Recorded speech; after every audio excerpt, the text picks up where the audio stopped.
Hey y'all, welcome to another video from wreckingnow.com. So I finally got my fishing cart finished. My goal was, with minimal welding, to convert this lightweight aluminum carrier from Harbor Freight into a hitch-mounted surf cart. It has a few cool features I'll walk through before I jump into how I got it built. First, it has plenty of room to attach rod holders. I believe I have 7 on here, but you could easily add 4 more.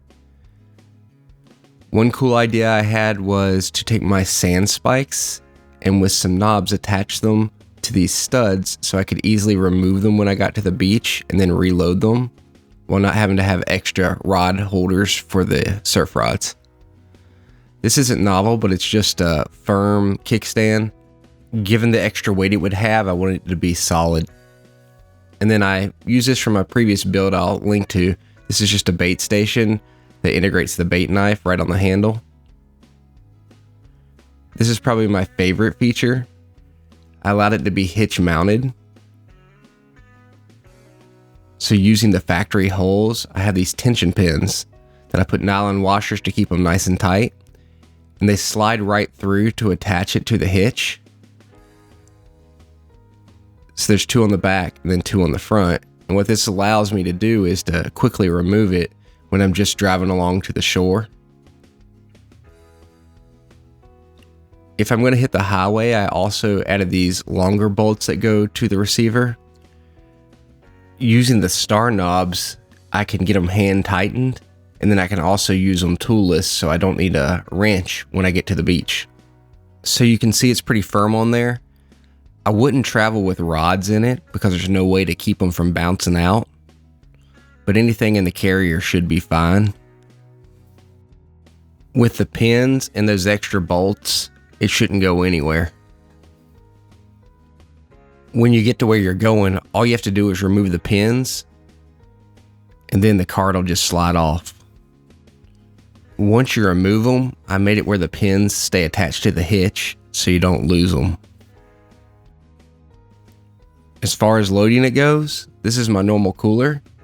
I could probably fit 3 more of them if I wanted to. The sand spikes work great for the surf rods, and the smaller holders work great for the other rods. Let's go ahead and get into how to build it. Part 1 is going to focus on adding 16-inch balloon wheels. Each wheel uses a spacer to offset it from the frame so it spins freely, and it has a tension pin to hold it on. But first, you're going to have to put it all together. The big challenge for this build is the axle. I can save y'all a lot of trouble if you just get the 25mm hub wheels that I'll link to. I bought some with 20mm hubs, so I had to do some modifying with my 3D printer to create nylon sleeves to fit the axle.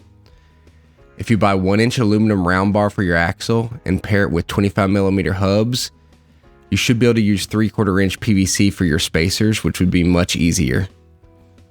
After I cut the axle to 39¼ inches, I use a punch to mark my hole so the bit doesn't drift. And then you use a 3/16-inch bit to drill clean through the solid bar. You want this straight so your pins slide in without a fight. It looks something like that. Now we just have to join the axle to the carrier frame. So I marked and drilled some 1/4-inch holes in the frame. After trial and error, the best location is straddling the last cross member.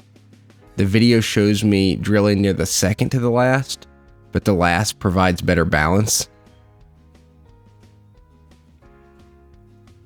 Once you get your holes drilled, you're going to use stainless steel M6 U-bolts. I'm using 20x60mm, but if you have a 1-inch axle, you're going to want the 25x70. And these U-bolts come with hardware, so you don't have to buy anything extra. And once you get them drilled, all you do is drop the U-bolt over top of the axle and then just bolt it down tight to the frame.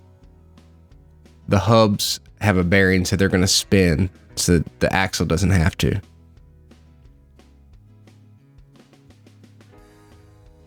So this is the hardware that comes with it. And then you just slide on your spacer. Yours will likely be PVC. I'm having to use bushing, so you won't need to do that. And then your big balloon wheel. To lock it all together, I push the 3/16 inch pin into the hole we drilled.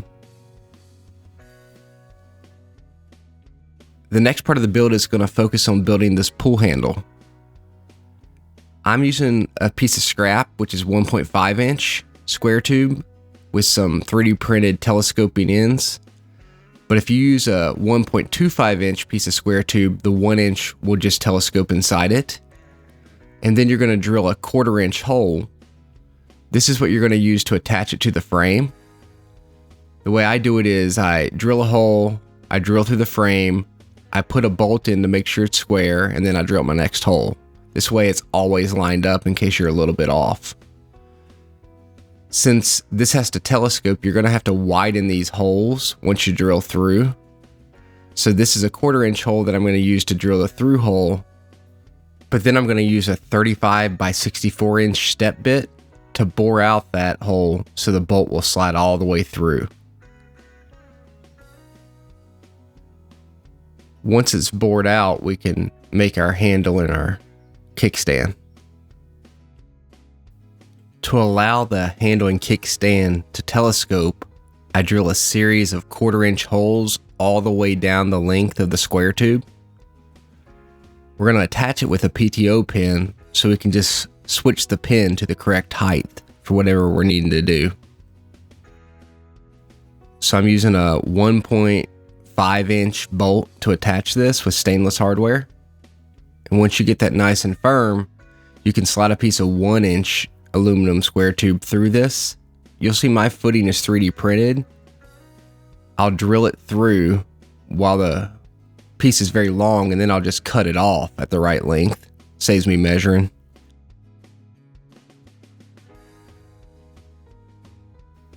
If you don't have a 3D printer to do this, you can just screw a piece of aluminum to it to make a footing like this. To make the handle, take the other length of 1 inch and bore a 3/4 inch hole through both sides. That's the size of the round bar that I have. And once you bore that, you can test fit the round bar going through. This is actually a thick-walled round tube, but round bar will work fine.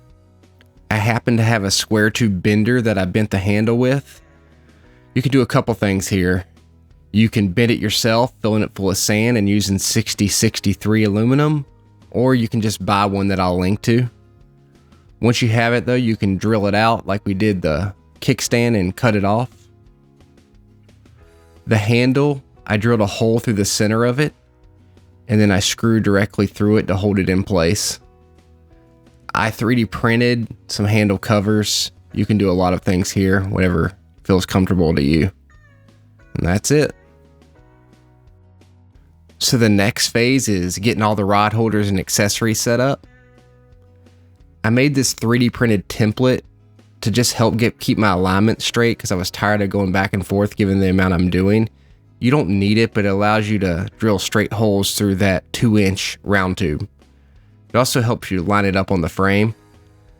It's the same process as before. You're drilling 1/4 inch holes and you're just working back and forth, holding your place with the bolts so you get everything nice and straight.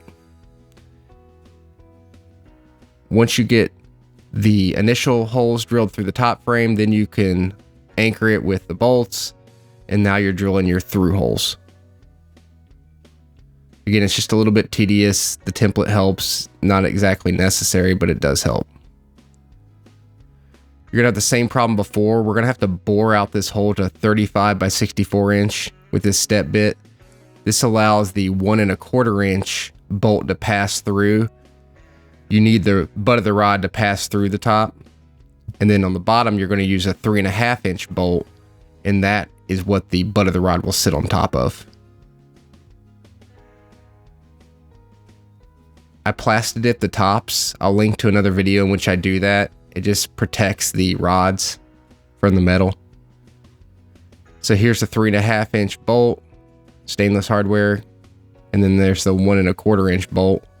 And you just get these nice and snug, and that's how you build the fixed rod holders.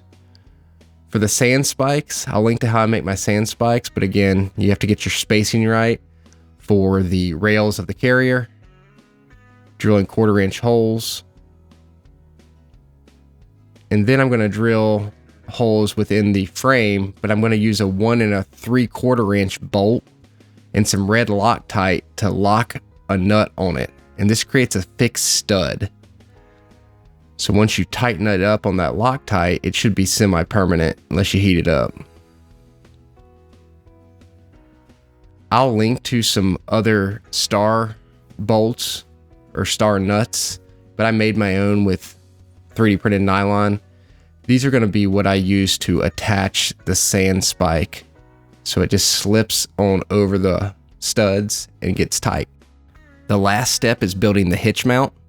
This is the receiver that comes with the carrier. I use an extension that allows me to keep the wheels on it when I'm driving. The first thing you're going to do is mark where the receiver crosses the carrier. You're going to use a 21 by 64-inch bit. This will allow you to create through holes for an M8 bolt. I'll link to some of these that you can buy. These are 100 millimeters. And these are the tension pins I use for quickly connecting and disconnecting.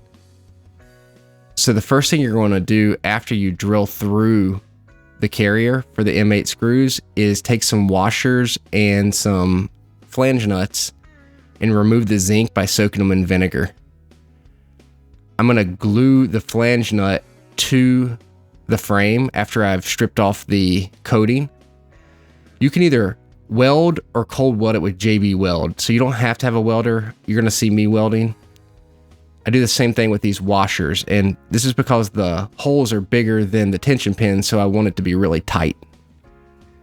So push it through and then glue it so it'll stay in place, because we don't want to weld with things that the screw in place. So here I am welding. Again, you can just JB weld it as well. And you'll do the same thing with that washer on all four sides of the receiver. The glue just makes sure it's lined up, because it can be difficult to keep it lined up at every point. Then I just hit it with some spray paint, keep it from rusting. And that is how you make the attachment points. Then you can slide your pins in easily. It'll catch on that washer. And now that the flange nuts are welded, it's toolless. So that's how I made my cart. Hope y'all enjoy it. Let me know how it goes for you. Thanks.